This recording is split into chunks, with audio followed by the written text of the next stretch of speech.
This is the I Am A Mainframer podcast, brought to you by the Linux Foundation's Open Mainframe project. Episodes explore the careers of mainframe professionals and offer insights into the industry and technology. Now, your host, Senior Analyst and Vice President of Sales and Business Development at Futurum Research, Steven Dickens. Hello and welcome. My name's Steven Dickens, and I'm joined today by Lisa Dyer from Ensono. Hey, Lisa, welcome to the show.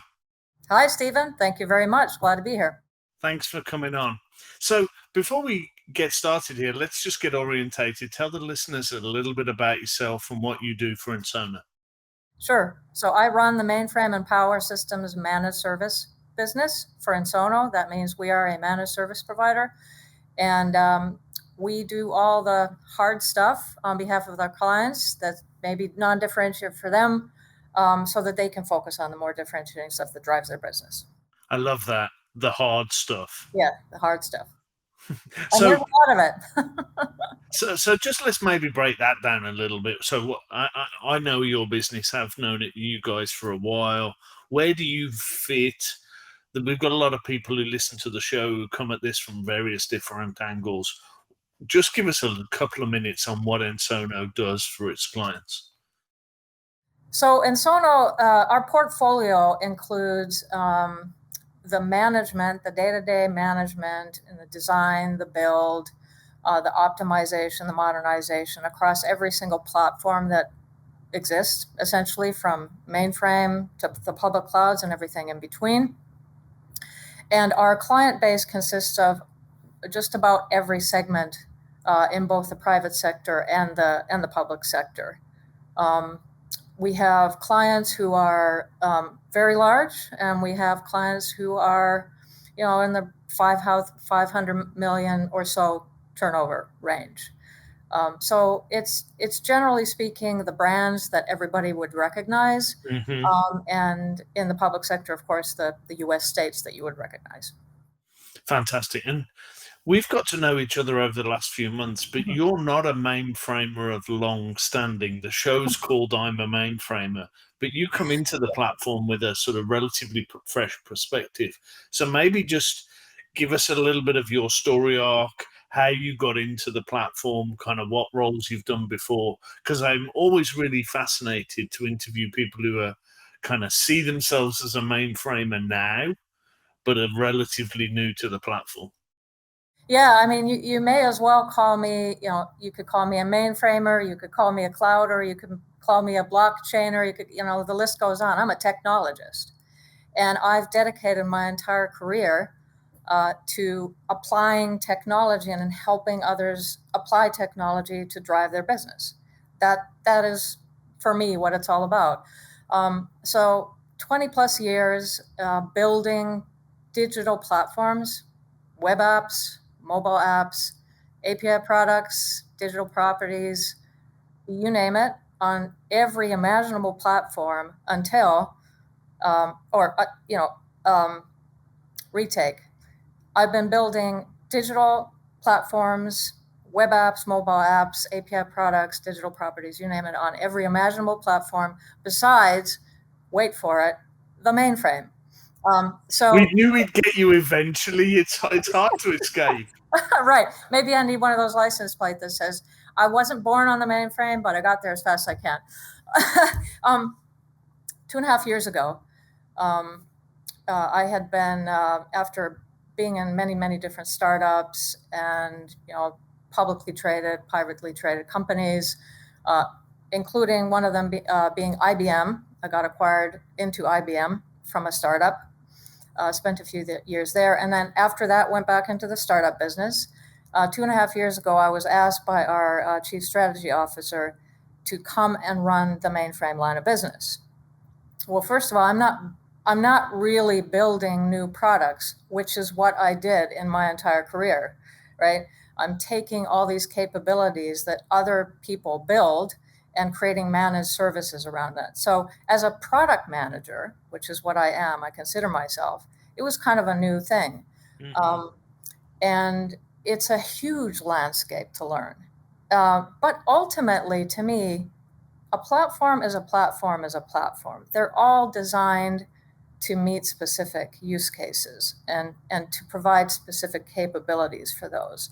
So having most recently built stuff in the public cloud, it was not as big of a leap as you might imagine for me to learn about, well, what's the mainframe great at? What's it uniquely capable of?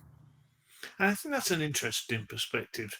So much myth and kind of shrouding of this platform in some of the historical context makes it, from the outside in, for those who haven't come to the platform, of this is weird, I'm not going to understand it. A phrase I use is we worship different gods and we speak in different tongues. People kind of come in and they say, this thing is kind of unusual. But it's really interesting to hear your perspective. And I subscribe to the same thing of, ultimately the disciplines are the same requirements are there. A virtual machine means the same thing. Right. People can get their heads around what a logical partition is pretty carefully and pretty easily. Yeah. Hooking boxes together in a sysplex configuration, well, that's just a cluster of mainframes. I think we in the mainframe space often use a set of words that don't naturally translate to the sort of distributed and cloud world. But when you fundamentally break down what these things are, if you explain ZVM to somebody and go, it's a virtual machine management platform like VMware, they go, oh, okay, yeah, I get that. Oh, Yeah. that makes sense. I mean, yes, how you administer it may be different, but people kind of fundamentally get it. Has that been your experience coming in? Have you kind of been able to do that sort of Rosetta Stone translation almost? Absolutely. I mean, the differences start to convey themselves when you get into the nitty gritty, right? Yeah. And once you understand kind of the differences in architecture, the capability is the same, but you're scaling vertically versus horizontally, right? But when you get into the nitty gritty, then you stumble upon these things like the data format is an EPSIDEC, and over here it's something else, right? So it's just a different format for the same or very similar thing. Yeah. And what's been the biggest revelations as you've come over? It's always interesting, as I say, to interview people who've got a new perspective to this platform, whether that's a college graduate who's coming in for the first time, a developer who's coming and transitioning over. But I'd be really interested to understand from your perspective, kind of, I get the impression you've got a big systems kind of architectural type view. What's been that sort of revelation coming in? I think one thing that I believe I'm seeing and hearing is a change in the tone of the conversation. I obviously didn't live through the conversations during the 80s and the 90s when people thought, oh, the mainframe's dead, long live the brain. But I think I'm picking up on a change in tone where the tone was, it's either this or it's that. It's either public cloud or it's mainframe kind of thing, to it's a this and that. And the other thing that I think I'm seeing is a regeneration of Z talent. And just expand on that when you say, I mean, I think most of the people who listen to the show would be aware of, skills gaps, whether they're perceived or real. The silver haired generation starting to age out of the platform. I mean, I feel we self perpetuate that sometimes. And I see a lot more younger professionals come into the platform. What's been your sort of fresh set of eyes as you've come in? You probably inherited a relatively large staff at Ensono. What's been your experience? So we at Ensono, we have our own mainframe academy. So we bring in we bring in, I think, about 50 people every year who are either new career seekers, either straight out of college or in the second career, new to the mainframe. We also have a similar one in the cloud, or we have advanced tracks where you're mid-career and you're beefing up your skills and you're adding more sort of, you may have the traditional skills, I'll call them, and then you're adding more to your toolkit. And we have our most senior people mentor the most junior people along the way. Yeah. What I've just zooming out, kind of looking at the market, to the point of, the story once upon a time was, the mainframe's going to be unplugged, whenever it was. I think it seemed to have divided the market into two camps: those who had evidence based on their own expertise that was not going to happen, they continued to invest. And in continuing the investment, they continued to invest in their people and their talent. And I'm sure most big banks, for example, other companies who absolutely rely on the mainframe for the foreseeable future have always had their own version of Mainframe Academy. And then there are those who believed that it was going away and didn't feel the need to make that investment. And so what I'm seeing is there may now be a realization for those who had sort of let their talent regeneration slow down or stop, that there is a need now to do that. And of course, as a managed service provider, we can help with that. We can help with that skill need, right? Is that a large part of your conversations with your clients? Obviously, there's a whole sort of spectrum of we could run it all for you, through to, maybe at the most lightweight, we could augment the team you've already got. Is that where a lot of your conversations start, with those accounts that have maybe neglected skills and are now sort of having that come home to roost? So the conversations that we have always include, or I would say typically do include, the aspect of skills. They include other things. What should we do? Should we continue investing? How should we continue investing? Why should we continue investing? How can we make the most out of the mainframe that we have, in conjunction with the other stuff that we have, right? I don't think that we have many, if any, clients currently who don't have at least two of those platforms that are running their business. So talent is always one of the aspects, one of the conversations, and it's definitely one of the areas where we can provide immediate relief. I'd imagine one of the other conversation topics that comes up is a term, and I know when we spoke the other day, we sort of talked about it in detail: mainframe modernization. I joked with the CEO of Rocket the other evening that I got to spend some time with, that if you asked 10 people about mainframe modernization, you'd get 11 different opinions. So I wonder, as a phrase, you're probably uniquely placed at Ensono to have a perspective that probably isn't kind of in the stay on or get off camp.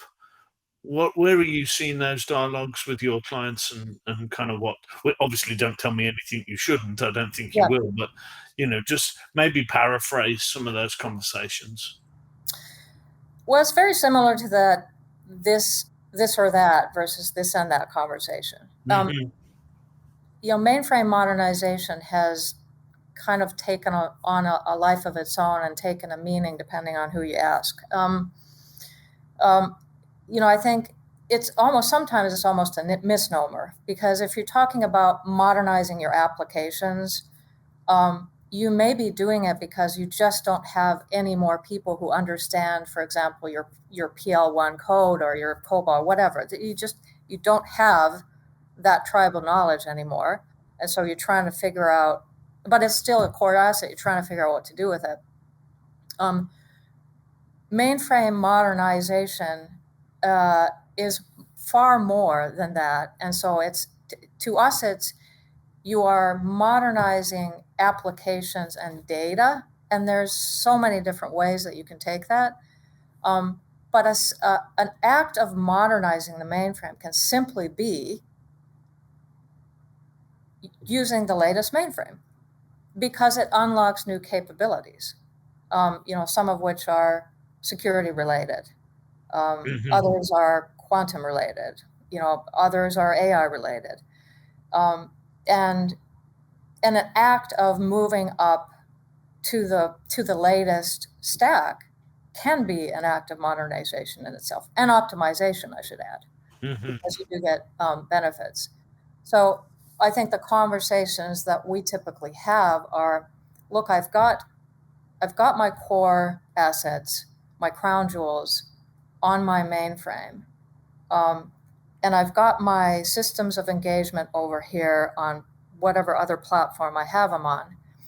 And they're trying to find kind of the ideal sweet spot between, where those workloads are and interconnecting them and making them play nice, while trying to include a broader pool of their own talent to interact and integrate those systems, right? So, and a lot of the modernization stack is really evolving around enabling a broader talent space to do just that, like REST APIs and all those kinds of things.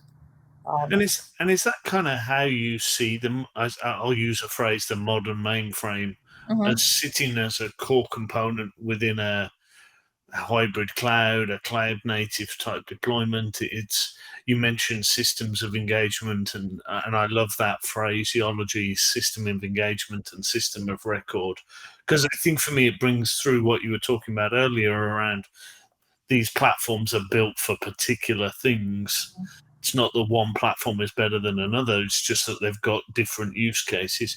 I use the analogy of just because the car was invented doesn't mean the train is obsolete. They've just got different use cases. Is that really sort of, and I know we've spoken previously about the Ensono point of view, is that really kind of what you're seeing in the space of that's kind of your advice to your clients of you should be looking at this holistically and saying, you've got this crown jewels platform, this system of record. How do you surround it with systems of engagement and API enable it? Well, absolutely. Our advice would be to look at it holistically. And we often start engagements by helping clients do exactly that, right? Let's understand everything that you have, not just from an infrastructure perspective, from an application and data and security perspective. Let's first make sure that you understand everything that you do have, and then let's look at, given the context that you have, given the business drivers that you are trying to achieve, let's figure out what is best for you, right? It's really interesting you mentioned business drivers there, not technical religion of, oh, I like this shiny object.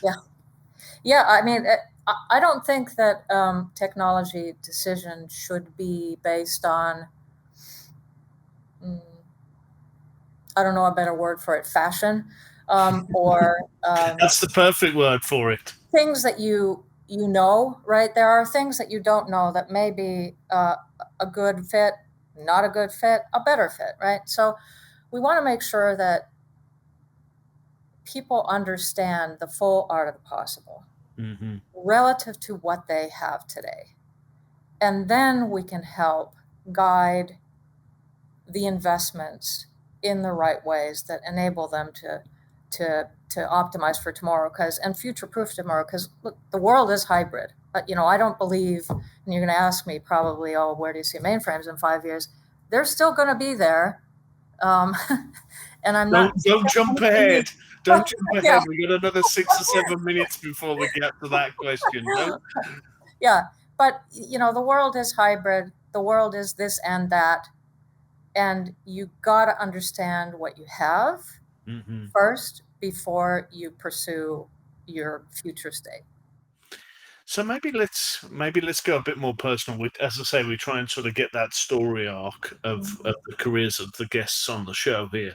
So let's tell our listeners and viewers kind of a little bit more about your perspective. And I'm going to lead up to a question to go back and ask you about what you would say to your younger self. So you've got the opportunity to go back. I've invented this new time machine that enables you to go back to your 22-year-old self and impart 2 or 3 pieces of advice that would inform your career. So what would they be? Going back a couple of years, you mean? Yeah, it's only a couple of years for you, Lisa, but maybe it's not as useful as it would be for me, but just a couple of years back to just when you finished college. I believe that there's certain qualities that you need to kind of create a compelling, a fulfilling, and inspiring professional life, and one of them is curiosity. If you have curiosity combined with integrity and combined with resiliency, another way of saying it is you are bulldoggedly pursuing what you believe you want to pursue, then I think when you meet failures in your professional career and you fall down, if you have those intrinsically in you, you'll pick yourself up and continue pursuing it. Yeah. So maybe let's drill down a little. I mean, curiosity. Yep. I mean, as you can tell, I'm a book reader. I'm here in front of my bookshelves. I'm always kind of consuming content and reading stuff online. What does that look like for you? What does that curiosity manifest itself as? Well, I was very curious when I was asked to join 2.5 years ago to run the mainframe line of business. That was all about curiosity on my part. It's not something I've done before. I can see that there is an addressable market need, and I could learn something.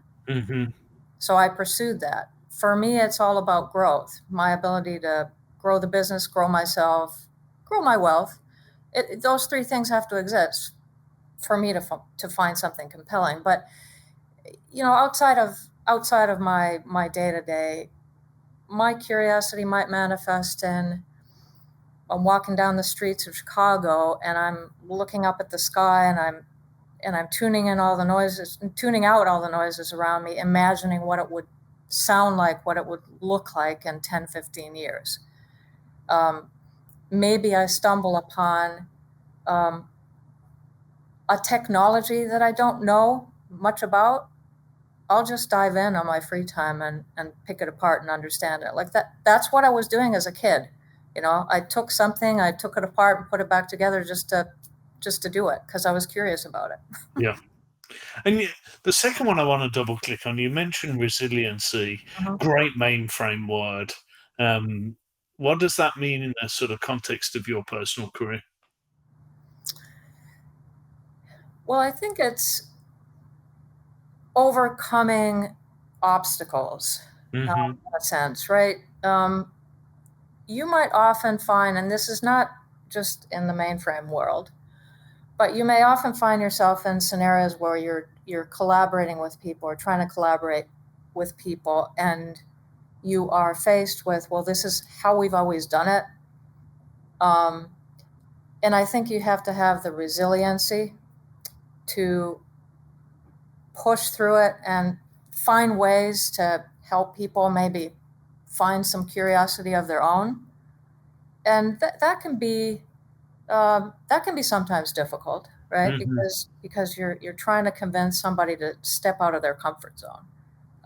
And when you're busy in your day-to-day and you don't feel like you can take a lot of risk, it can be hard, right? So that resiliency, but overall, I think it's adaptability is another way of saying it. If you can adapt to conditions, if you can adapt to new technology, you can adapt to new ways of thinking, you can adapt to things that go bonk in the night, and then you figure out how to turn that into a positive, or at least something that doesn't become a negative. Mm-hmm. That's what I'm talking about. And that really doesn't apply just to technology, obviously, or the mainframe, but you have to have that. As we draw to a close here, I want to take you back to a comment you made a couple of minutes ago. You're walking down the streets of Chicago, you're looking up into the sky, you're imagining what the world's going to be like. I'm going to maybe put a bit more constraint on that and ask you to do that in the context of the mainframe. But give me your view of where you see this platform, say, 4 or 5 years out. I'm not talking about the next release. I'm not talking about Z17. I'm talking maybe a little bit further out than that, a little bit foggier on the horizon. Where do you see the mainframe? Well, I see the mainframe still being a very relevant platform. Is it going to be relevant for every single industry, every single organization? Maybe, maybe not. But certainly for some, because of the characteristics that it has. Whether or not it's going to morph into something and we won't call it a mainframe or even Z anymore, who knows? But I just know that because of the use cases that this particular system serves so well, I don't see those use cases going away, right? So either the other systems evolve in a completely different way than we can perceive now, or the mainframe evolves in terms of making it easier and easier to consume, to interact with, all of those kinds of things. I think that the use cases themselves will be here, and I know some of our clients certainly see the mainframe in the foreseeable future. I think that's a fantastic way to wrap things up here. Lisa, it's been a pleasure having you on the show. Really fantastic perspectives. I think always good to get somebody who's relatively new to being a mainframer on the show. So thanks very much for joining us today. Thanks a lot, Steven. I enjoyed it. We'll speak to you soon. Thanks very much for listening. Take care. Thank you for tuning in to I Am a Mainframer. Liked what you heard? Subscribe to get every episode, or watch us online at openmainframeproject.org. Until next time, this is the I Am a Mainframer podcast. Insights for today's mainframe professionals.